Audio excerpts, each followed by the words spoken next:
Yes, people, what's going on? Welcome back to the channel. Hope you guys are all doing well. This is Stretford, Paddock. I'm Adam McCullough. This is your daily Manchester United news. Last night, an emotional night at Old Trafford as Manchester United fans got to say farewell and rest in peace to Sir Bobby Charlton.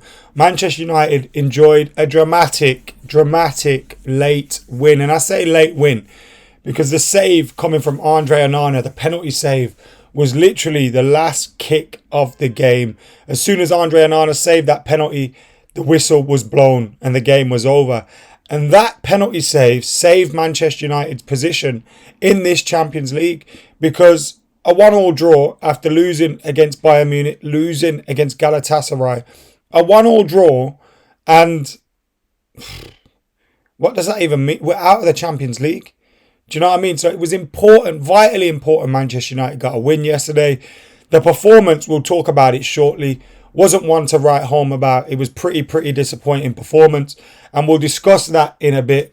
We'll also look at Andre Onana's quotes after saving that penalty, after he received some advice from Steve McLaren, pitch side, just before that penalty was taken, maybe just reminding him of the penalty taker and his fancied side or whatever, giving him a little bit of advice. But Andre Onana coming up trumps. And after Andre Onana had cost us in that Bayern Munich game, cost us in that game against Galatasaray, to see him step up and make that save was massive for Man United. And I can't remember, I didn't think I'd be celebrating a 1-0 win over Copenhagen like that.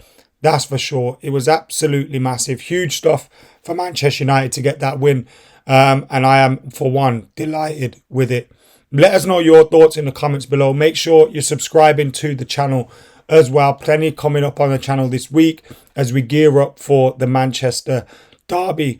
But we're looking at Andre Onana, and we're looking at what he said after that game. And it was quite funny, actually, because he come out a little bit Balotelli-esque and just went, "That's my job." It was Jordan Larson who missed it, son of former United player Henrik Larsson. Gutted, hate that he had to be Henrik Larsson's son, but I wouldn't have had it any other way. Onana said after the game, "Just doing my job. I was calm, bring the pressure, make myself bigger, wait as long as possible and make the save.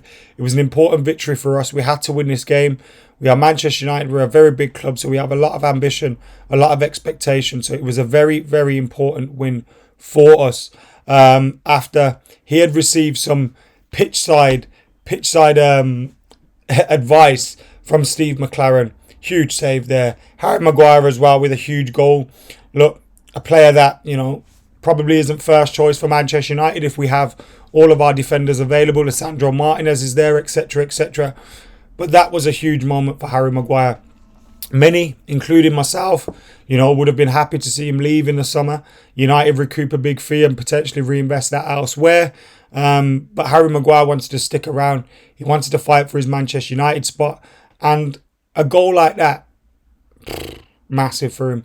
But I've got to, you're looking at the team at the moment. We are missing a lot of players, man. We're still missing a lot of players. But for Harry Maguire to come in and step up and get that goal, huge goal for him. Huge moment for him as well, and one that I'm sure he would have enjoyed. The penalty that was given to them, never a penalty in my opinion. The player, I think, is a little bit rash by Scott McTominay, and you got to connect with the ball when you kick at it like that. But the player's come from blindside of him. McTominay hasn't touched him. I found that a really odd decision. So justice was done in the end in terms of the save. And then United should have had a penalty. Rashford's through, gets brought down inside the box. He gets given as offside. Wasn't offside. It wasn't offside. So how can you give that as offside? A real odd one there as well. And United have been on the receiving end of some strange decisions this season. Some very strange decisions. And we would have been sitting here complaining about that had United drawn and potentially gone out of the Champions League, and people would have been ignoring us. It was vitally important we got the result, because ultimately excuses don't matter. But Jesus, man, these referees aren't helping. Whether it's at home or in Europe, they're just not helping. It's abysmal refereeing all across the board. I thought the performance from Manchester United was poor yesterday. I know we got the win in the end. The second half performance was much better. But just like look, McTominay's come in and scored a few goals. Fair play to him. But we've now decided to start him ahead of Mount. Amrabat comes off before him. And then we're bringing Eriksen on at half-time all the time to kind of regain some control. That tells you, by playing McTominay, you're losing control in the midfield. I don't get why we keep starting him. All right, he's a little bit of a goal threat from the bench. I watched the game at home yesterday. Robbie Savage just constantly talking about Scott McTominay as if he was... I don't know what people are really, really seeing in his performance. I think, look, the goal's fantastic against Brentford, the goal against Sheffield United as well. But we're now forcing him into starting games ahead of some very good midfielders, in my opinion. And you got to try and get Mount in this team. You got to try and get Amrabat, in this team. Why we took him off at half-time, I don't know, unless he was injured. Is beyond me, because Scott McTominay doesn't do enough off the ball. In possession, he's not showing for the ball enough. He's not, and we lose control like that. And if you're playing with him and Bruno Fernandes, pick one of them. Pick one of them. It has to be Bruno Fernandes if you pick one of them. I know the answer to that, but pick one of them. Because they're just disjointed and they're just both further up the pitch than they need to be or where they want to be. And therefore you lose control because you got a holding midfielder sitting there with big gaps in front of him. I think we just kind of... Doesn't seem to be a plan at the moment. And we need to get... I know it's difficult when you got so many injuries, players constantly injured, etc. But we need to sort it out, man. We need to get a settled 11 and get our best players playing. And in my opinion, Mason Mount is one of them. Get him in that midfield. Amrabat should be starting. Obviously, you got Bruno Fernandes as well, Casemiro.